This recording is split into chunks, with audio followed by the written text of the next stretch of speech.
The US Federal Reserve raised its benchmark interest rates by 25 basis points to 5.5%, the highest level in over 2 decades, as it continues to ramp up its fight against inflation. The Fed has raised the interest rates, now at their highest level since 2001, 525 basis points since March 2022.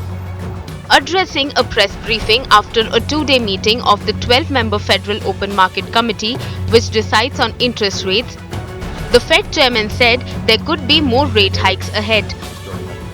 Between now and the September meeting, we get 2 more job reports, 2 more CPI reports.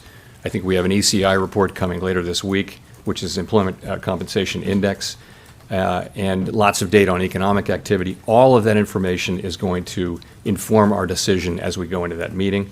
I would say it is certainly possible that we would raise funds again at the September meeting if the data warranted, and I would also say it's possible that we would choose to hold steady at that meeting. We're going to be making careful assessments, as I said, meeting by meeting. And I'll close by saying we've raised the federal funds rate now by 525 basis points since March 2022. Monetary policy, we believe, is restrictive and is putting downward pressure on economic activity and inflation.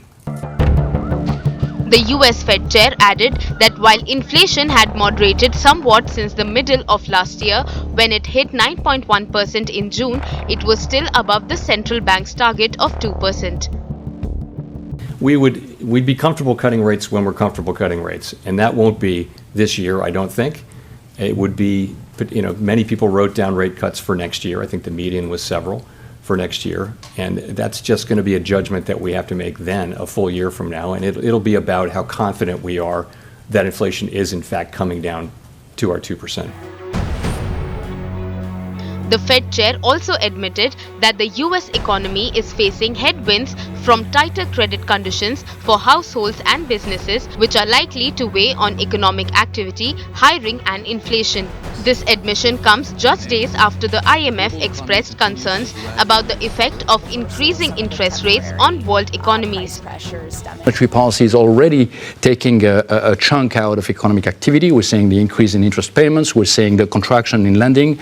We're seeing signs that the economy is cooling off, and that's going to help bring down the sort of underlying inflation pressures back to central bank targets. So it's already had some effect and will continue to have. In the US alone, a survey has revealed that over the past 12 months, 61% of Americans have been negatively impacted by rising interest rates resulting from the Fed's rate hikes. In the first quarter of this year, the household debt balances set a record high of more than 17 trillion US dollars. Bureau Report, Business Today Television. If you like the video, do like, comment, share and subscribe.